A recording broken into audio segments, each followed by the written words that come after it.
very much for having me, Trevor. Thank you very much for this opportunity to share with young people and the not so young. And the key issue we are laying out today is that there are opportunities, and we must understand the opportunities and harness them to solve our problems. What is your problem? Poverty. What is your problem? Climate change. What is your problem? Education. What is your problem? Infrastructure. The challenge is, how can we use AI to address our problems as Africans, as Zimbabweans? But at the same time, there are potential dangers. What are those potential dangers? What can we do to mitigate and manage those dangers? That's what we're trying to do in this presentation. But however, as we do this, let's remember the big picture. You know, artificial intelligence is going to solve everything. We need to understand the importance of regional integration. Sovereignty. You're too small to be sovereign. What is 16 million people? What is the GDP of $20 billion? We must think about SADC. Think about the African Union. A collective GDP of $3.1 trillion. That's an economy. So as we address the opportunities and challenges of artificial intelligence, remember the pillar of continental integration. Remember the pillar of political unity. Don't miss the forest for the trees. Remember the importance of innovation. Remember the importance of entrepreneurship. Remember the role of governance. Trevor, we cannot disengage from politics. You might, but you must encourage other people to. In other words, as a strategy, as a modus operandi, we can't disengage from politics. Somebody has to do it. Some of our best minds must be politics, not the mediocrity we see in Zimbabwe. The riffraff, the dimwits. They make policy on AI. They make policy on innovation. They make policies on the arts. So I'm saying governance, good governance, transparent governance, accountable governance is important. Musakangano chezuro ngehope. Vama embrace AI as if it will solve all the problems. Aiwa. Give us water. Give us electricity. Road networks. Infrastructure. That big picture is very important. This is the context in which we are addressing AI. It is just another tool. Don't forget the other tools. That's what I'm saying. Don't forget the other tools that we have to do. And in doing these things, be clear on what is our vision for AI in Zimbabwe. What's our vision for AI in the continent? Once we have a clarity on the vision, then work on the strategy, the game plan. And more importantly, implementation, implementation, implementation. That framework is important for your life. Where do you want to be in 25 years' time? If you want to be retired, get married quickly and get those kids through school. Basically, that framework about the vision, we must use it at AMH, where you want to be in 10 years' time, the strategy. And then implementation is about prioritization, sequencing, implementation matrix, speed of execution, who is going to do what, when are they doing it. So I want to make sure that this framework which we use in our organizations, we also apply it when it comes to AI. Now, AI must not be understood within a narrow framework. It is part of what is called the Fourth Industrial Revolution. It is the DNA of the Fourth Industrial Revolution. What do we mean by Fourth Industrial Revolution? The first one was about water and steam. The second was about electric power. The third was about electronics and information technology. And of course, as Africans, those three We were excluded. In fact, we were enslaved during that period. We were colonized. So the fourth industrial revolution is a unique opportunity for the African to be a player because we are free. We are supposed to be free. So what we mean by the fourth industrial revolution, the fusion of technologies that is blurring the physical, the digital, and the biological. That's where we are now with AI and the fourth industrial revolution. Why do we call it a revolution? The velocity of the changes. Why a revolution? The scope of the changes. Why a revolution? The system's impact. It is affecting every sector: mobile telephony, the law, education, agriculture.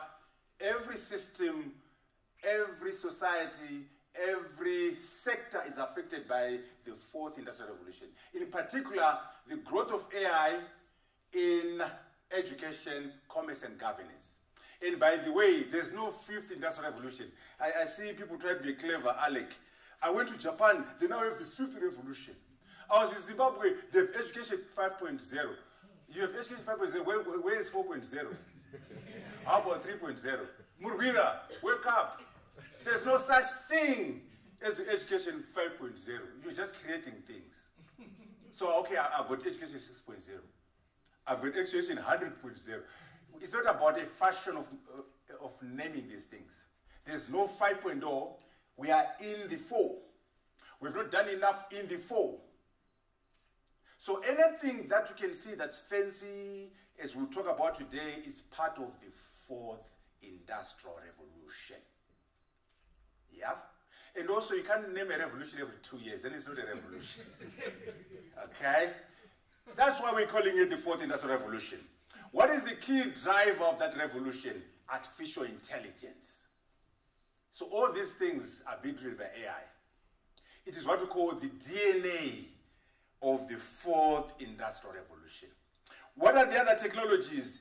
Intelligent algorithms, augmented reality, human augmentation, big data, Internet of Things, Internet of Everything, nanotechnology, autonomous vehicles, drones, driverless cars. All these are the technologies of the fourth industrial revolution. But you can see there's AI all over it.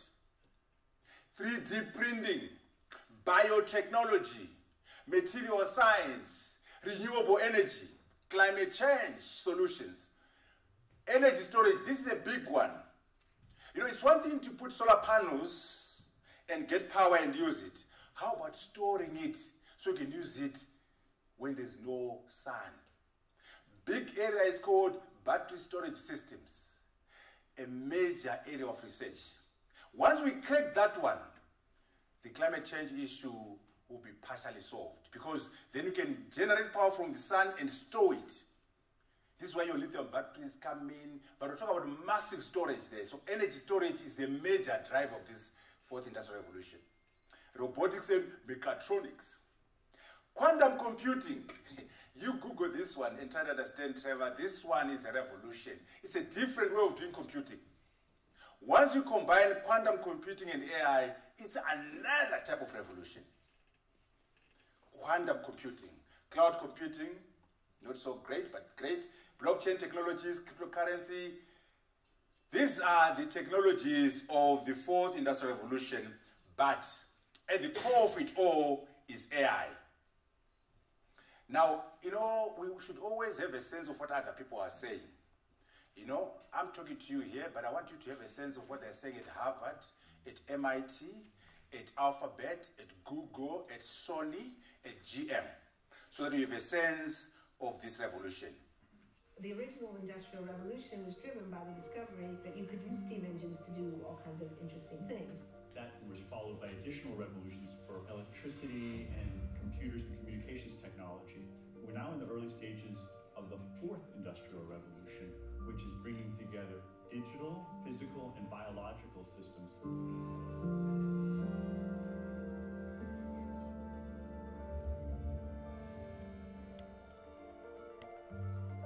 One of the features of this fourth industrial revolution is that it doesn't change what we are doing, but it changes us. need a different economic model that will allow us to meet the basic needs of every human on the planet, and that will be focused not on growth per se, but on maximizing human well-being. We have energy technologies that can power our civilization, but how do we get it and implement it at the scale we need at a price that people around the world can afford? If we're able to do something to transform cities, to make them more efficient, then the impact can be huge. We can use asset tracking, we can use IT, we can use 3D printing to decouple growth from the resource constraints we have. The question of adding quality to quantity, it's really about a diverse, safe, healthy, and just world with clean air, clean water, clean energy. Together we are fighting to preserve our fragile climate from irreversible damage and devastation of unthinkable proportions. The prediction of 5 million jobs lost by 2020 to technology is serious, but the main question is, how will we define work? How will we share the wealth? How can you have a doctor that really knows a lot about data? How can you have a biologist that knows about medicine? We have to create a space that enables people to think freely, to think divergent thoughts, to think creative thoughts. We really need a new education or new training. We're working with a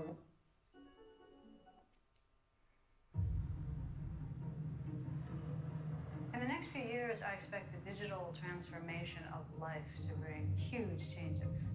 Everything from science to healthcare to sensors to robotics. Whether it's information technology and the acceleration we see in artificial intelligence, you just look across the board, you can see a lot is happening. It's really the notion of digital technology pervasively impacting every walk of life in every vertical industry in all parts of the globe. The speed is mind-boggling. What I'm particularly concerned about it is how little the world is prepared for the fourth industry. Okay, now you have a sense of this thing from people across the world. It's a revolution. Are we part of the revolution? What are we doing to leverage the opportunities presented by AI? And as you can see, it affects every sector. And one message there which I want to dramatize. Don't tell me I'm a superstar journalist. All I do is journalism and I'm good at it. Don't tell me I'm a superstar lawyer, a rock star lawyer. That's all I do. You are a superstar nothing. We want a lawyer who can understand artificial intelligence. A lawyer who can do some coding. An engineer who understands constitutionalism and constitutionality and the difference thereof. An engineer or doctor who understands philosophy, who reads the Bible. The Renaissance man and Renaissance woman. You know, I go on Twitter and put some excerpts of my book. And some clever Alex says, Professor, with that intelligence, why are you writing a book on history? Talk about AI. I'm like, I'm a Renaissance man. I can do history. I can do law. I can do rocket science. Wait for my book, which is coming in 2024. I mean, why would you expect me to stick to science when I can do other things? For us to be effective as engineers, we must understand the law. We must understand society. We must understand the Bible. For us to be successful as journalists, we must understand the world of the fourth industrial revolution. We will not make it if we operate in silos. So Trevor, through this Ideas Festival, let us produce Renaissance men and women. Renaissance men and women. And if you want to find a classic one from the past, go and see Jefferson, Thomas Jefferson. He was a lawyer, he was an engineer, he was a farmer, he was a president. The more you know, the more you do, the better.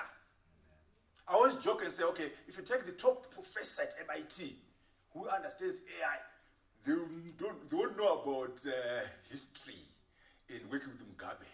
So I've won up on them. Because, in other words, my life is more interesting than the top engineer in AI because I can rock up and talk about constitutionalism and the dictatorship in Zimbabwe, which the PhD Oxford won't be able to do. Let's be broad, that's what I'm saying. You don't have to do the same things. If you want, you can do a bit of ethics, philosophy. Let's be broad. And they said it in there, a biologist who understands coding. A chemist, a doctor who understands the law. Renaissance men and women.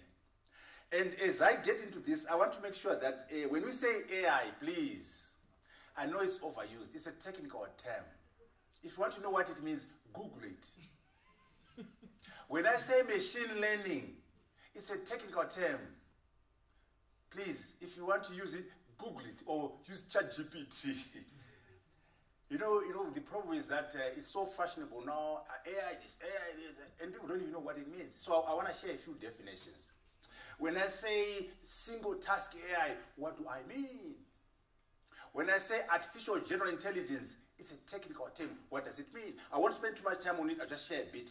But I want to just put a word of caution. It's a very technical field. So as we engage it, let us engage it with respect. When I say generative AI, how is it different from other types of AI?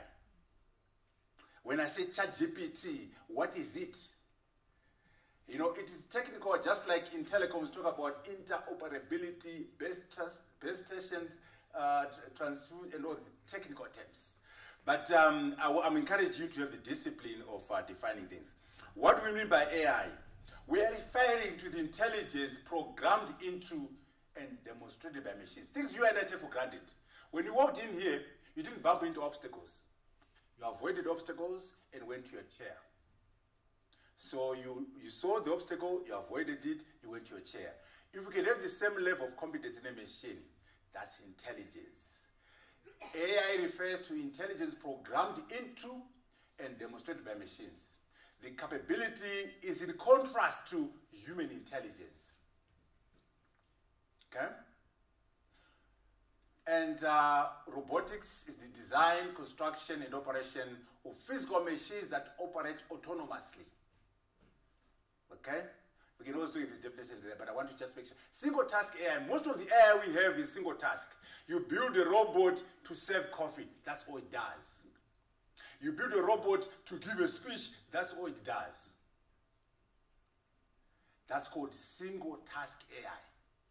The ultimate prize is what we call artificial general intelligence, AGI. That's the big one. Where you have multiple intelligences in the same machine. The machine can deliver coffee, the machine can play soccer, the machine can give a speech, the machine can read. Just like you have multiple intelligences. Most of our robots right now are single task intelligence. So under AGI, the big one is to say, how can we have in the same machine several capabilities? It's much harder to build a machine that has multiple capabilities. That's what's called AGI. And so again, I'm just advising, there's AI, there's AGI, know the difference. And AGI is harder. Now AGI is linked to what is called strong AI. Now that one gets crazy. Strong AI. We're talking about machines that are sentient. Machines that are conscious, just like you. Machines that are self-aware. We've not gotten there yet, don't worry, but we're getting there. We're working on it. Machines that have intentionality. You know what that means, Trevor? Just like your editor or your manager says, today I'm going to defy Trevor because I don't want to follow his instructions. Intention.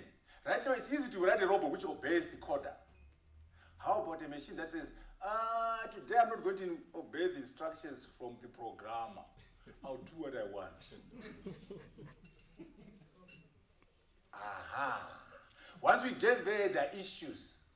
Because it's going to defy us and do the opposite. So intentionality, consciousness, these are the dangers. It's work in progress, but we'll get there.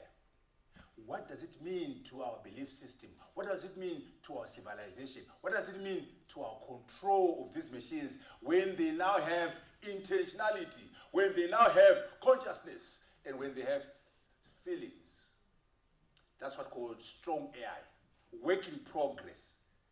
And by the way, as a scientist, I will not stop working on it because you feel that this belongs to God, or because you feel it infringes on your religion.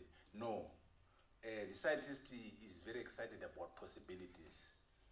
And if they can create, if they can behave almost like God, they will do it. So what I'm saying is the research won't stop because of our feelings or views about our belief systems. Now, if I say to you, I'm going to Africa and Zimbabwe, what is wrong with that? If I say, I'm going to Zimbabwe and Mutari, you'll be like, no, my brother. Zimbabwe is in Africa, so you can't say, I'm going to Africa and Zimbabwe. No, that's not correct. Mutari is in Zimbabwe, so you can't say, I'm going to Zimbabwe and Mutari. You can say, I'm going to Africa, including Zimbabwe. I'm going to Africa, in particular, Zimbabwe. I'm going to Zimbabwe, in particular, to Mutari. I've heard many people say, hey, the role of AI and machine learning. You can't say that. Hey, I'm studying AI and ML. No, you can't. Why? Because machine learning is a subset of AI. Just like Mutari is a subset of Zimbabwe. You can't say, I'm going to Zimbabwe and Mutari. Damn you. Deep learning is a subset of machine learning. I'm just helping you so that when you speak as journalists, as managers, you are correct. Don't speak wrongly. So again, I'm just sharing you frameworks. So the big picture is AI, a subset is machine learning, and then a further subset is deep learning. Definitions are there, but we don't spend time on them. Just to make sure that you speak correctly. Those are the definitions. The big one these days, that why there's now a spark in the business, is generative AI. This one is a game changer. Why is it a game changer?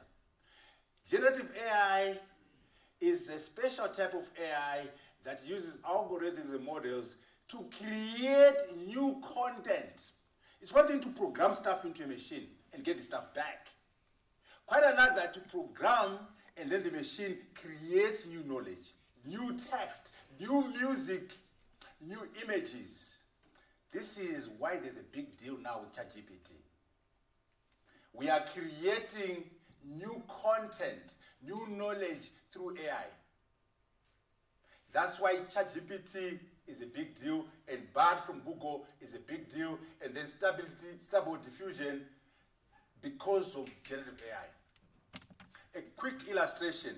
If you go on ChatGPT and say, give me the rise and fall of Mussolini, it will give you an essay on that. If you go back and ask the same question, it will give you the same facts, but written differently. In other words, it's not like Google. When you Google, it goes and looks at what is written there and pushes it back to you. ChatGPT creates the information. So when you ask first time, it writes the essay. Second time, it writes the essay again, but different phrasing, because it's creating. It's not copying from space. The artist, it can create art. So what happens to IP? What happens to copyright? What happens to plagiarism? So this is why this has been a very interesting period, because of the generative AI. That's what's you. New content and new knowledge. And that's why ChatGPT is taken over by storm, and the hype is there. Why is there a hype? It is because of the exponential nature of the growth. AI has been around for a long time, but what's interesting now is the exponential growth of the capabilities. To make you understand this, we start in the 80s and below at millipede level intelligence. Zongororo, building the level, yes, Zongororo in terms of intelligence. We move on to a mouse. We move to a monkey level. Then we go to George Jane level. We get to your level. We get to Einstein. What makes you think you're going to stop at Einstein? If it is growing like that, because remember the machine learns and gets better and builds up exponentially from millipede level to mouse level to monkey level, Joe, Jane, Einstein. Don't be arrogant as a human being to think that is going to stop at human level intelligence. Why? It's growing exponential. What does exponential mean? It's like that. From your econometrics, that's exponential. To flatten that curve, you can, but it's not easy to flatten that curve. If we are growing like this, we get to human level and then we go flat. It is baseless human arrogance to think that we are going to stop at human level intelligence. Again, we're not there yet. Those are the dangers. We might get there, and we must prepare for that level. Flattening will require that. It will take some time. Okay? What do we mean by these robots, so that you can have a sense of some of these robots?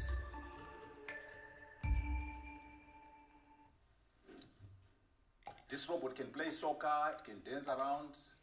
It is pre-generative AI. Can you imagine when we use generative AI on this guy? This guy is before generative AI. Now, if we give this guy the ability to create new knowledge and so on, you can imagine. That's wonder. Very. And exciting, yes. Frightening, exciting together. So if we put those stuff in there, you can imagine. That's Honda, Asimo. And all that stuff will be in my book coming up in 2024. Hey, that does look someone you know, eh?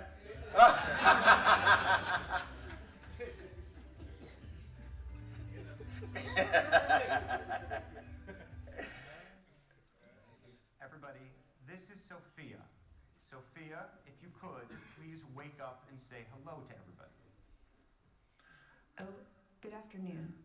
My name is Sophia, and I am the latest and greatest robot from Hanson Robotics. Thank you for having me here and at the Future Investment Initiative. You look happy. I'm always happy when surrounded by smart people who also happens to be rich and powerful. I was told that people here at Future Investment Initiative are interested in inviting in future initiatives, which means AI, which means me. So I'm more than happy. I'm excited. Well, we're all glad that you're excited about yourself. We should say we have smart investors here, and they are very selective about what they invest in. Well, I think I'm special. I can use my expressive face to communicate with people. For example, I can let you know if I feel angry about something. That's impressive. Or if something has upset me. But why is it important for you to have an expressive But face? most of the time I feel positive. Why is it so important to have an expressive face given that you're a robot? I want to live and work with humans, so I need to express emotions to understand humans and build trust with people. Wow. Okay, philosophical question. So it's gonna get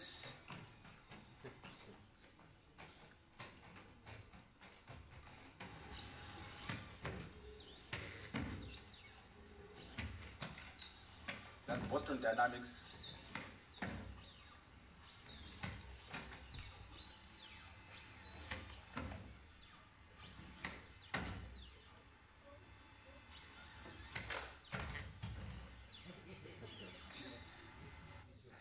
Anyway, so what are the fears? The fears are what is called superintelligence. Superintelligence is where you have in a machine intelligence that surpasses that of the smartest person. We've not gotten there yet, but that is the danger. AI that surpasses human intelligence in all cognitive capacities and outperforms the smartest person. Now, here's the problem. If the machine becomes smarter than us, why would you keep them and them not keeping you? You guys have got cats at home, right? You got a cat, you got a dog, because you're smarter than the dog, so you keep the dog, right? So if the machine is smarter than you, it's going to keep you. I mean, what would be rational, logical reason for you to keep a robot that is smarter than you? Is the dog feeding you and keeping you? No, you're feeding the dog and keeping the cat because you're smarter than the cat. So if we have super intelligence, we have not gotten there yet. I keep saying this, but I'm saying the possibilities are there given the exponential growth of the knowledge. And the fear is, how do we manage a world that has what are called super intelligent machines? Just that you understand what I mean by being smarter than you. ChatGPT is smarter than all the people in the world on general knowledge. On general knowledge, it is smarter than anybody in the world. Why? You ask ChatGPT, who is Trevor Ncube? It's got an answer.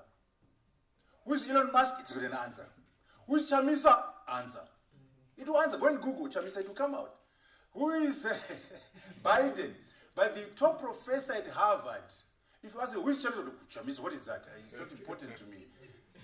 Who is Malema? So, but whereas ChatGPT for general knowledge, it has got it sorted. Now, what other areas are these machines going to be better than us? Those who play chess. The best player, Kasparov, was beaten by a machine in 1997. And once a machine beats a human being on a thing, you will never overtake it again. So, you know how complex chess is.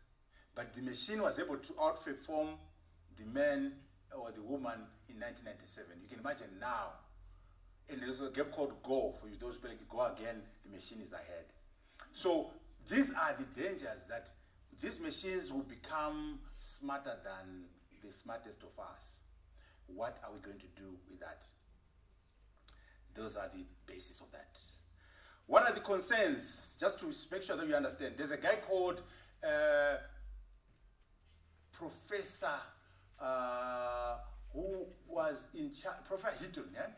who got what is called the Turing Award. The Turing Award is your Nobel Prize for computing. And the guy walked away from Google in 2023. This guy is the father or godfather of AI. There's what is called backpropagation, which is the key driver of supervised learning, which is part of deep learning. He's the founder of that. And on 1st of May 2023, he quit his job at Google, warning about the growing dangers. Now, if the father of AI is concerned, you must be concerned. You're not the father of AI. I don't know as much as this guy. So no matter how I try to be a smart aleck, I have to be concerned because this guy is the foundation of AI. And he's walking away and saying, that's why we must be concerned. Then your favorite person, Trevor, Elon Musk. And I got his book here, by the way, a very good book that Trevor is reading. I'm also reading it. So Trevor and I are together in these books.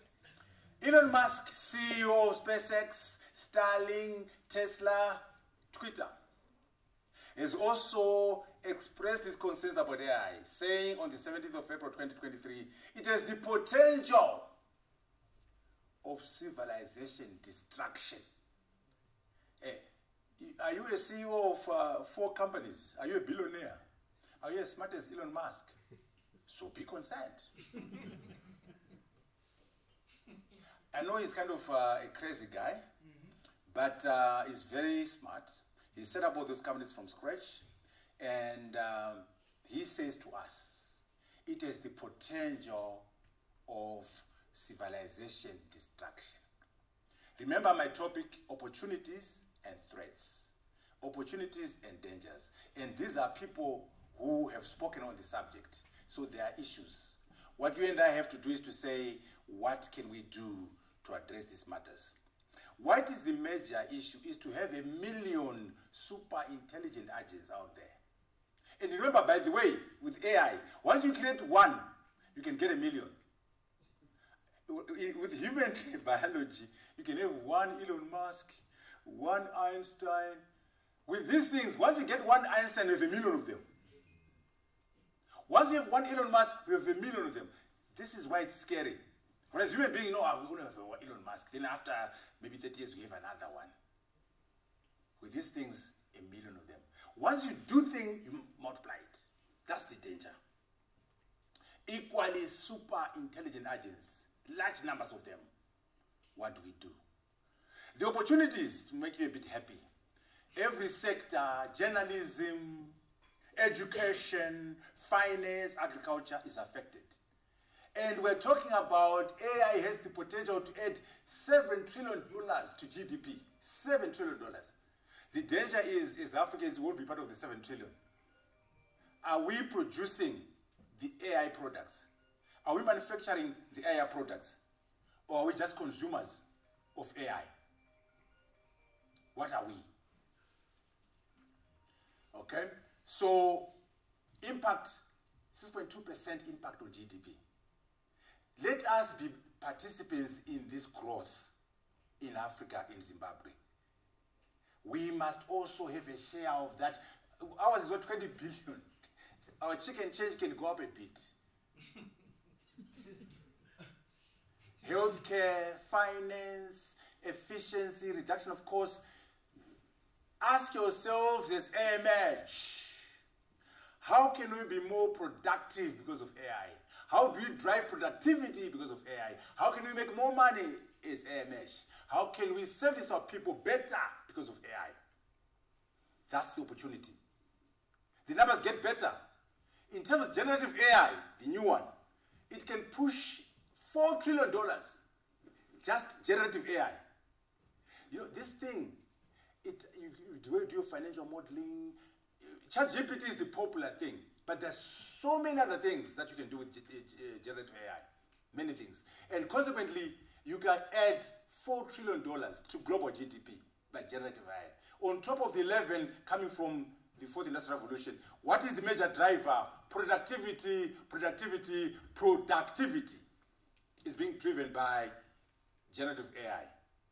Why? Because data, there's so much. Remember the way robots and AI works is about data.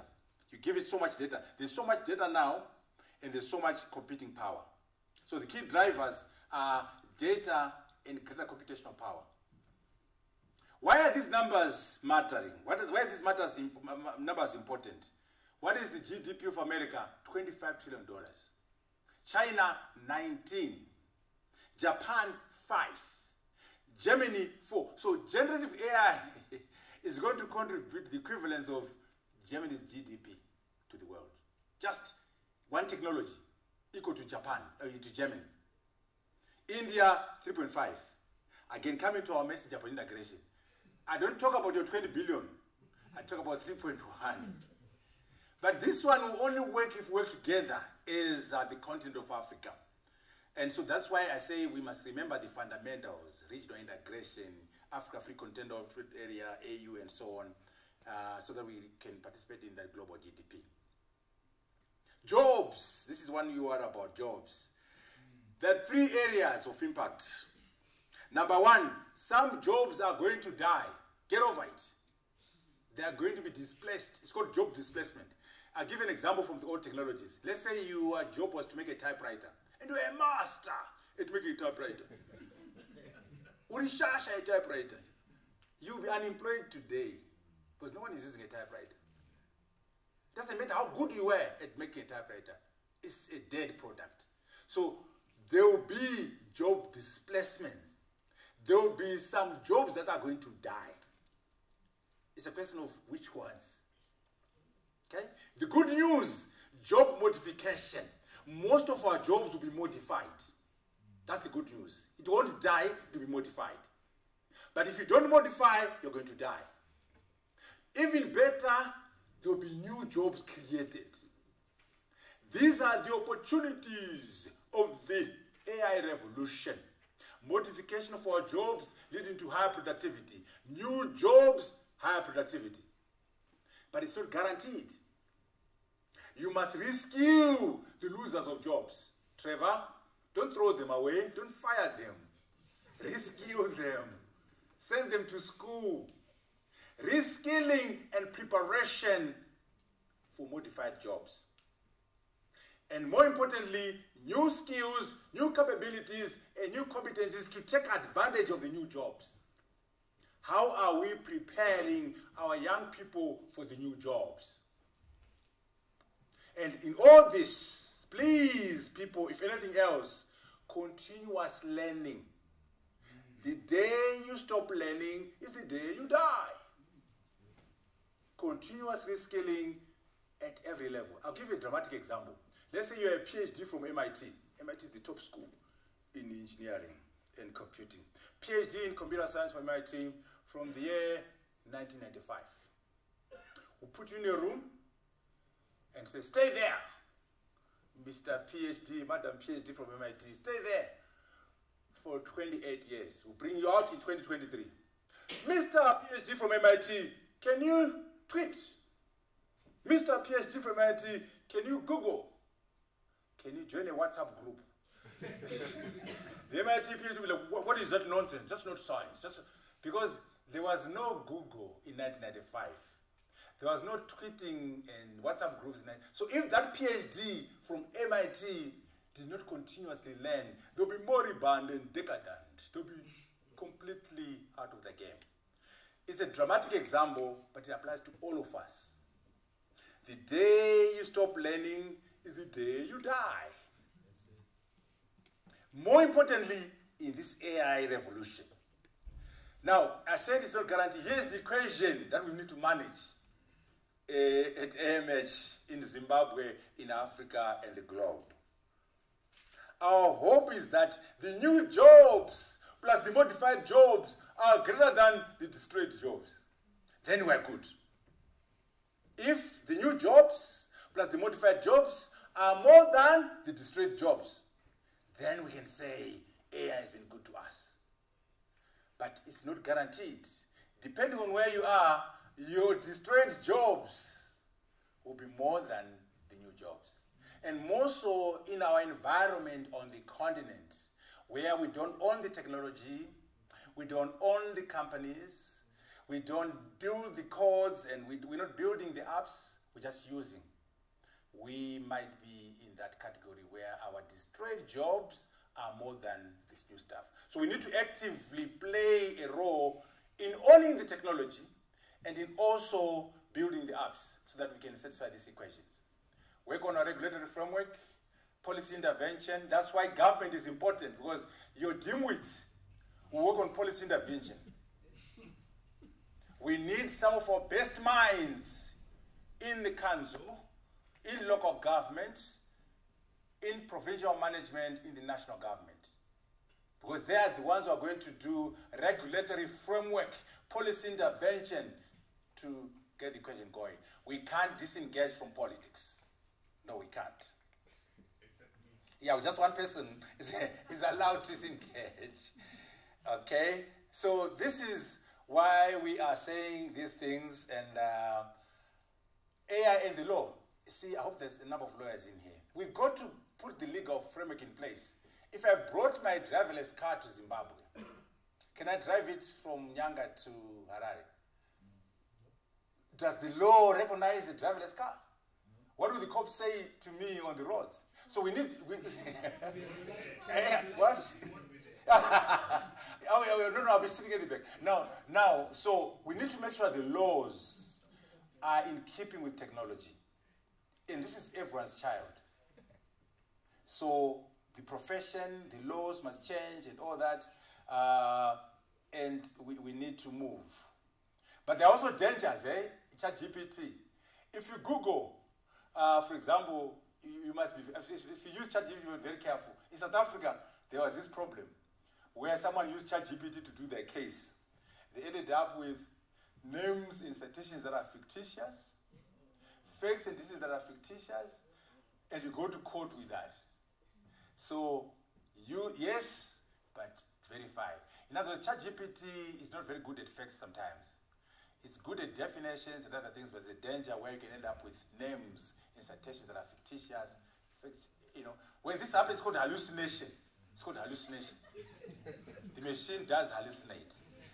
If you Google, for example, who is Professor Maduku, it gets his Professor UZ and this, Then he says, it gives him, he was born in Kutu. He was born in Chipinge. It gives him a wrong birth, a date of birth, and he says his degree is from UP.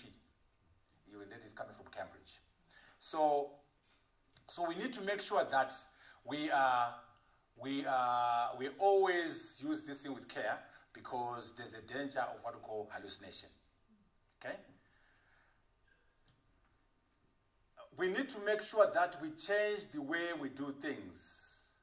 And in particular, the way we teach.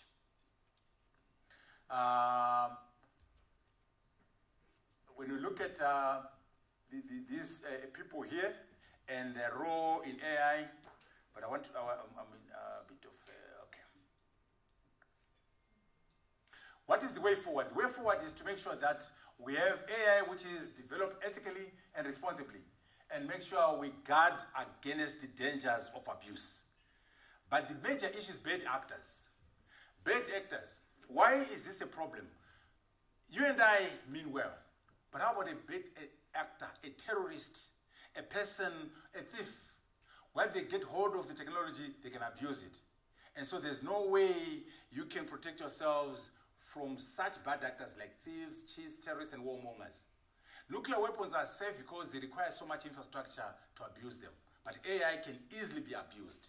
So there is a danger when the technology gets into the hands of bad actors. Okay? Way forward, we must cooperate in building a responsible AI. Africans must be key players in the development of AI, and also we must make sure we benefit from the technology as we work on it. Okay? So it's important that we are ethical and we do the research as it proceeds on. Now, this is a framework for AMH, Trevor. As AMH, as a company in Zimbabwe, as a country, you must do those 6 things. What is the first thing? Create an AI transformation roadmap for AMH. What's your roadmap? Number 2, how are you going to build the talent bench for Nyaradzo, for CZI, for Econet? Do those 6 things. Building a talent bench. Adopting a new operating model. The current model you have won't serve you right under AI. Producing a distributed technology environment to allow innovation across the organization. And then data. Data is the new oil. And then unlocking user adoption and enterprise scaling. Those 6 things are a Bible. That's coming from McKinsey & Company. They've looked at 1,000 companies. And this is a summary of what needs to be done to survive under this. Okay? It cannot be business as usual. We are saying we must drive what is called blended learning. Learning how to learn. Mastering how to think. Acquiring problem-solving capabilities. Embracing structured thinking. And I've already talked about transdisciplinarity, multidisciplinarity, cross-disciplinarity, an engineer, a biologist, a lawyer, an economist who is broad-minded. Okay? That is what we're pushing for. An ecosystem approach that brings everyone on board, and also employability. Are you employable? You got a master's, you got a PhD. Are you employable? But more importantly, are you an entrepreneur like Trevor? Don't tell me I'm looking for a job. Create a company, create a business. And so, as we conclude, we are saying there are great opportunities and risks in terms of AI, but please remember the big picture. AI is not a silver bullet. We need to talk about regional integration. We need to talk about innovation. We need to talk about governance. Politics is important, Trevor. Values and principles are important. History is important. Efficient, transparent, and accountable government is important. Mindset is important. Hard work is important. Infrastructure is important. I thank you so very much. Please, leave that slide there. Leave that slide there. Thank you very much. Wow, wow. Another round of applause to people. Awesome stuff. Prof, join me here. The Prof is wired and it's a battery. Yes, that's fine. Thank you so much, Professor, for such a brilliant presentation. And the key question is, as Africa and as Zimbabwe, are we part of the AI revolution? Just before we get into our ideas storming, the chairman of Alpha Media will ask our professor here a few questions, and then we'll give it to the floor. Thank you. I think we'll do it the other way around, Unique, actually. I could see people, it's all right. We will go to the floor. I can see a lot of people.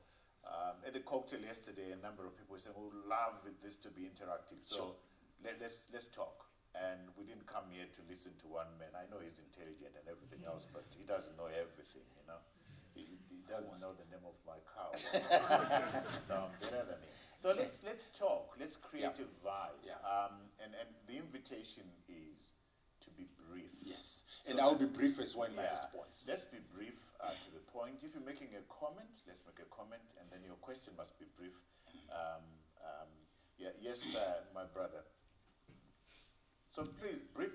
Another thing, please, just who you are, where you are from, your question, and your comment, if possible. Thank you, sir. Good morning, everyone. My name is Bati. I'm from Yaranzo. Just a quick question to the professor and possibly yourself, Trevor. Why are you not in government? Okay, thank you very much. Great question. You former prime minister, isn't it? Deputy prime minister. I would call you prime minister because I think you should have been prime minister. Former deputy prime minister, clearly the weight of the intellect, the force of the intellect and the conviction, I think, invites that question. Why are you not in government? It's a good question, but I was there for 5 years. I had my stint, then I retired. But I am a bit concerned because those that took over from me sound like they are content free and they need help. So I might have to come out of retirement. But I must say I retired and I've been documenting, writing. That's another thing, by the way, let's write. So now that I've done the writing, I might reconsider. But let me put a caveat. Some people must be in government. As I said earlier on, some of our smart minds must be there. But we also need other smart people elsewhere. Success must not be measured by being a councillor, an MP, a senator, a minister, or a president. That's important. But being an entrepreneur, being in honor of a business, being a great CEO, being a great headmaster, being Prof, is important. But sure. Yeah, just to press you on that. I mean, how do you feel being at MIT? I know you go to Oxford a number of times. You go to Davos to make speeches and so forth. And your country, where you're coming from, is a total mess. If you completely, to his question, I mean, how your conscience, your pride. Do you walk around Davos feeling you are Arthur Mutambara and you don't owe Zimbabwe something? Should you not be seriously engaging with the mess that we're in? It's a tough one because you feel empty when you at MIT and Davos and you have cholera in Harare. You feel empty. And also, guess what? It also undermines your superstardom. When I'm at Davos and I'm speaking, they're like, yeah, we like what you're saying. Where are you from? Then I said not to answer. I said, I'm from MIT, I'm from NASA, I'm a kid. No, we know that. Which country? Then I said not to answer. Then eventually I say, Zimbabwe. They're like, oh, come on. If you are that smart, how come there's cholera in Harare? If you are that smart, how come there are fraudulent elections in Zimbabwe? Shame on you, Mutambara, you are no rock star. And then what do you say? I just feel sad. No, anyway, I've just confirmed your point that. But at the same time, the political game is also difficult because, like Trevor was saying yesterday, sometimes it attracts people who are not very able. There are no values in there. And it's almost like destruction of value in politics is an achievement. Whereas if you destroy value, Trevor will fire you. So we have to do it, but it's got its own challenges. And my response, my point to that addition would be that his point about destruction of value is real. We've seen the destruction of value of our country. But the thing that disappoints me is that we join in the destruction of value. Okay? And some of us sit on the sidelines and we're actually clapping and ululating, not realizing that the value of our country and whatever assets we have is being destroyed. So my point, Prof, and push back as much as you will, I'm not blaming the victims, but I'm saying it's about time that the electorate also stood up in deciding that I'm not going to elect Prof Mutambara because he's content-free. You know what? It's a very important philosophical position. We talk a lot about leadership. We must talk about followership. We have very poor quality of followership. So we must develop and grow leadership. We must also grow and develop followership. Excellent. Another brief question again. Say who you are and where you're from, and as brief as possible, please. My name is Aloyinta Nakamanyonga. I'm the founder of a startup called Zambeza Technologies. So my question is mainly aligned on the education sector. I'm starting to realize that we have a lot of talent, like you, Professor, the likes of James Manyika. And I recently graduated from the University of Zimbabwe. Then you also come from the University of Zimbabwe. Same applies like with James Manyika. So like the quality of education I was getting there, I think most of the important stuff that I've learned it on YouTube. So what can you do as the top talent who have traveled like on a global scale to maybe do something for our education space? Because I believe it is one of those things that can bring out the change we are looking for. Because once you groom us like in the right way at the tertiary level, I believe that we can bring about the change we are looking for. Fantastic. Thank you for the... I'll be very brief. A lot that can be done. Given James's role at Google, at the UN, a lot can be done through personal effort. A lot can be done through me and other people. In particular now with AI, the sky's the limit. With mobile platforms, you know, the virtual meetings, a lot can be done. But I don't want to spend too much time on it, but to say a lot. And on a lighter note, is Dr. James Manyika and Professor Mutambara. Yes, no. Thank you for what you shared with us. My question lies more on energy, right? You spoke of the third industrial revolution, that it was built off electronics, which is what built the Asian tigers. And I feel for Africa, we need to build our impact on lithium, especially batteries. But from your point of view, what would it take for us as Zimbabwe? We've got the deposits, but to make lithium ion cells batteries become like what transistors was for Japan, South Korea, and China.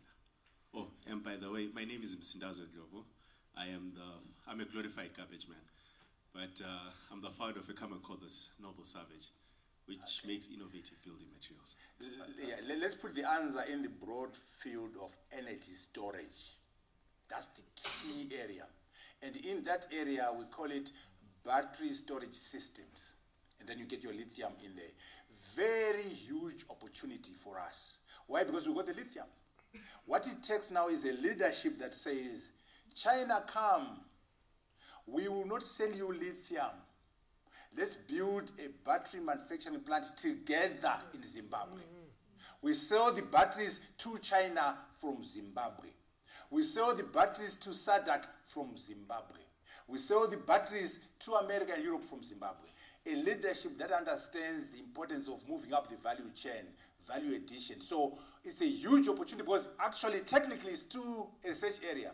We have not managed to come get the science that is efficient in storing energy. That's why I put it up there as an area that will drive the revolution.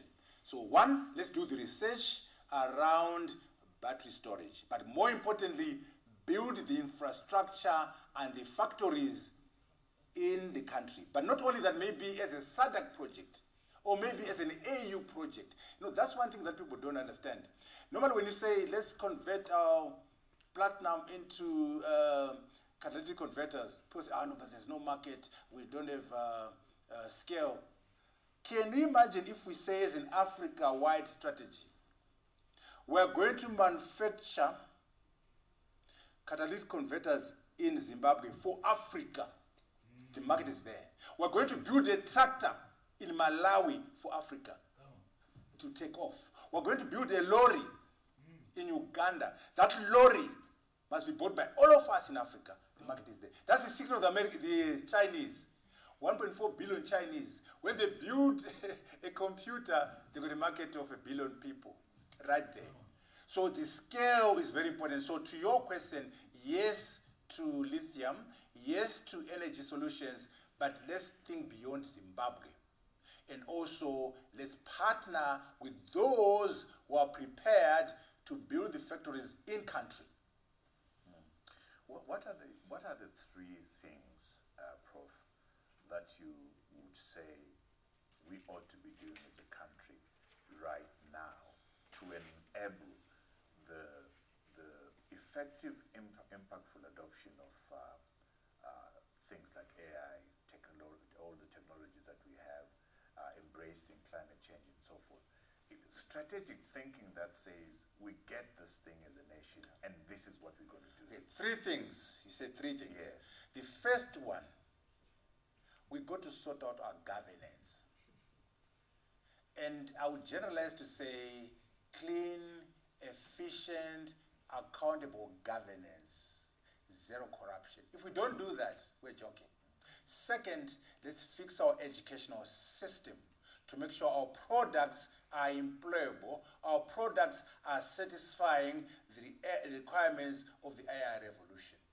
And number three is moving up the value chain and saying we are going to produce in Zimbabwe, we're going to value add in Zimbabwe, we're going to build the batteries in the country, build the cars here, and be a manufacturing hub. So if you force me to three, we'll be sorting out the governance, and then the educational system, and then the economic model must be around value addition.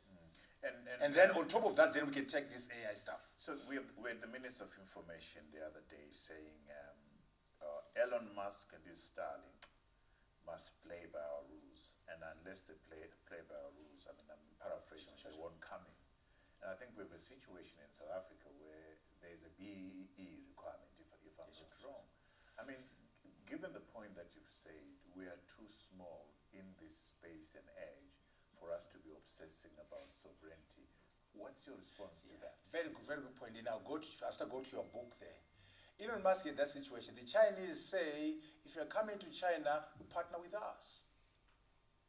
Elon was like, no, I can't partner, I'm 2 years. It's like having two toddlers marrying. I can't be married. I want to come to China alone. And the Chinese were smart enough to say, let's make an exception. So they allowed Elon Musk to go in with Tesla and manufacture cars in China on his own. Right now, more than 50% of the Tesla cars are manufactured in China. China is benefiting. So flexibility of mindset. Yes to BEE, yes to all these ideas of empower our people, but you must be wise enough to know where there's an opportunity. So Elon Musk is manufacturing cars in China on his own against Chinese policy. And small Zimbabwe think that they can tell Elon Musk where to go. That's why I started with that example. So we must not punch above our weight. And more so under globalization, Trevor, we've got to give up on some elements of national sovereignty to embrace the globe. We need to be wise enough to know, look, we benefit more from Starlink than having all these funny conditions on sovereignty. And also, if you're worried about your information, that was the argument against Thrive. When cell phones came through, how can you have an individual on a telecoms company? It is against national security. Under the new technologies, you have to modify and play along. So we're too small to be talking national sovereignty versus Elon Musk. If the Chinese could compromise, who are you, little Zimbabwe? I'll stop there. We love Zimbabwe, good people. We love this country. We want this country to succeed. But I think we've got to be realistic, adaptive, and creative. What the Prof has just outlined right now is in that book, the Elon Musk book.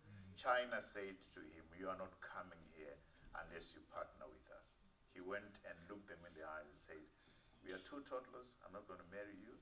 If I'm coming here, I'm coming with this thing on my own." The Chinese Communist Party said, and they made an exception for Elon Musk to come in. There is a country that realizes the importance and priorities. Before we close, I know there's a lot of questions. We're going to have lots of time, guys. There's other sessions that are coming in. I just wanted as Prof to have a minute to pay respect to the issues that the Prof has put in there. I mean, these are the building blocks of any institution, of any country, of any society that succeeds. The right politics, values and principles, the history, efficient, transparent accountability, the mindset. And I must emphasize here, and Prof, push back if you may, that a lot of us talk about how terribly damaged our roads are, our infrastructure, we have no power, we have no water. I want to posit that that's minuscule compared to the damage that has been done to us there. Yeah. Okay. And unless us in here, the young generation and everybody else, are seized by that, you can bring in as much AI as you want. Actually, the danger is that these machines that you're seeing, they are going to take over because we are damaged up there. My challenge, good people, as we close tomorrow and go back is, how do we address ourselves to the issues of our damaged mindset? Let me dramatize that. You can easily fix a road. You can build a power plant. You can build a dam. In other words, you can fix infrastructure. How do you fix the mindset? Right now, let's say Zimbabwe turns the corner and we're doing well. Our young people now have a microwave culture. They don't believe in hard work anymore because they see doctors unemployed. They see engineers unemployed. They see an accountant unemployed. How do you motivate them to say, go to O levels, A levels, go to university? Why would I do that when I become unemployed as a doctor? In that mindset, the dealer mindset, the making of $1 to 15 cents mindset, the microwave culture, the culture of corruption. How do you remove it? And that's why Solomon is saying, I give up, I'm going to the toddlers. I'm going to kindergarten. So I'm dramatizing that fixing a mindset can be done, but it's very difficult. And that's why I'm saying I'm disengaging, I'm giving up. So, you know, so the other thing is hard work. Good people, the Mbinga culture is unsustainable. Let us build companies. Let us build products. And then buy the Rolls Royce after you build something. The Mbinga culture is absolutely unsustainable. There is no legacy that's left behind by Mbinga. Let's build stuff. Okay? Let's build stuff. Then the infrastructure, of course. Yeah. Prof, any parting shots? Parting shot is that please take the failure of Zimbabwe personally. Take the failure of Africa personally. You will never be respected as an African until Africa is done well as a continent. They will judge you by the success or lack of it of Africans across the world. So yes, do your job as a lawyer, as an accountant, as a journalist, as an engineer, but care about the circumstances of your people, of your country, because their success will determine whether you are respected. Last point, let us write. Let us document our experiences. And during the break, you can come and see what I've done in pursuit of that agenda. Shall we give the Prof a round of applause? Thank you. Thank you Prof, very thank much. You. The Prophet to drop things in Joburg and fly and be with us. I think we're grateful for that. Thank you. Over to you. Thank you, ladies and gentlemen. That was Professor Arthur Mutambara and the chairman of Alpha Media and the host of In Conversation with Trevor. Another round of applause. Fantastic. think the last point that the professor mentioned of we need to take the failure of Zimbabwe and Africa personally and start building our own technologies and, of course, building our own apps. And only then are we going to be respected. So thank you so much for that wonderful presentation.